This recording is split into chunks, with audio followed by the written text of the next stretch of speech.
तो सबसे पहले हम बात करेंगे कोआला की। कोआला जो है उसको हम स्मॉल बियर भी बोलते हैं।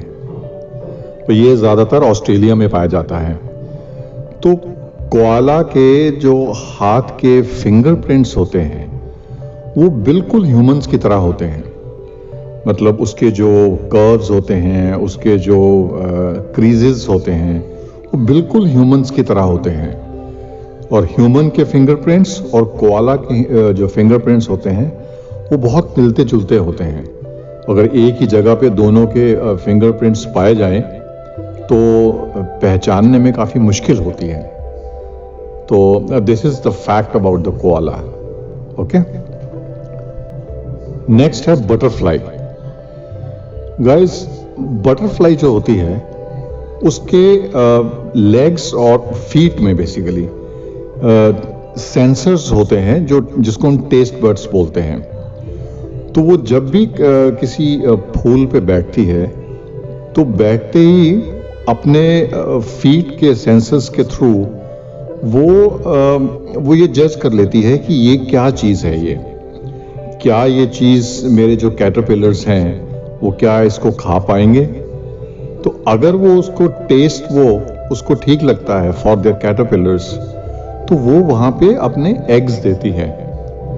वो एग्स देती है, फिर कैटरपिलर्स होंगे और वो जो चीज़ होंगी जहाँ पे वो एग्स ले करेगी ताकि वो एग्स से निकल के वहाँ उस चीज़ को खा सकें और खा के वो बड़े हो सकें।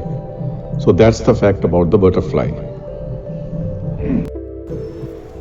अब हम बात करेंगे आंट की, चींटी की। हमारे वर्ल्ड की जो पॉपुलेशन है वो आज की डेट में 7.8 बिलियन है, मतलब 780 करोड़ के करीब।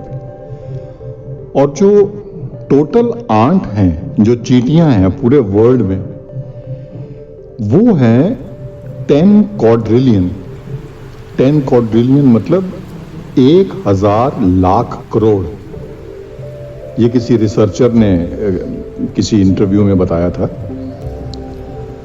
तो अगर सारी आंट, सारी चींटियां वर्ल्ड की इकट्ठी कर ली जाए और उनका वेट किया जाए तो उनका वेट और पूरी 780 करोड़ जो पॉपुलेशन है दुनिया की, उनका वेट बराबर होगा तकरीबन। तो that's the fact about ant. अब बात करते हैं टाइगर की। दोस्तों, ये जो आपने टाइगर देखा होगा, टाइगर की स्किन पे एक पैटर्न होता है, लाइंस होती हैं।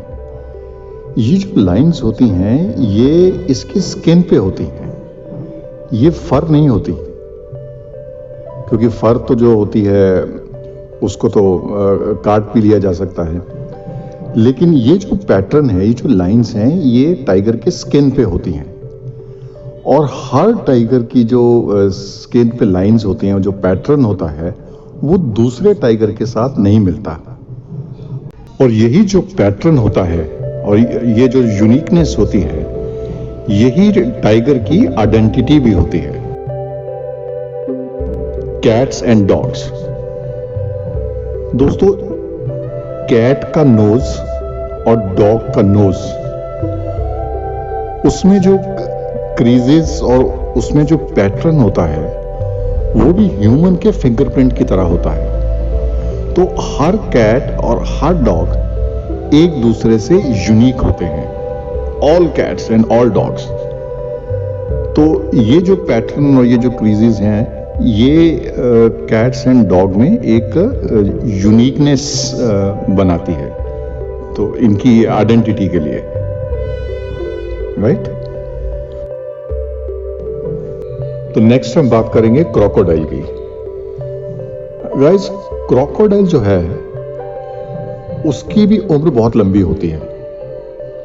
100 ईयर्स तक क्रोकोडाइल जी सकता है।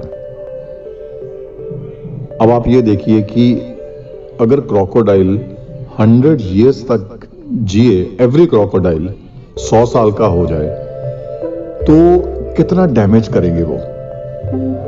हर साल क्रोकोडाइल 200 लोगों की जान लेता है। तो अगर हर क्रोकोडाइल 100 साल का हो जाए तो सोचो कितनी जानें जाएंगी।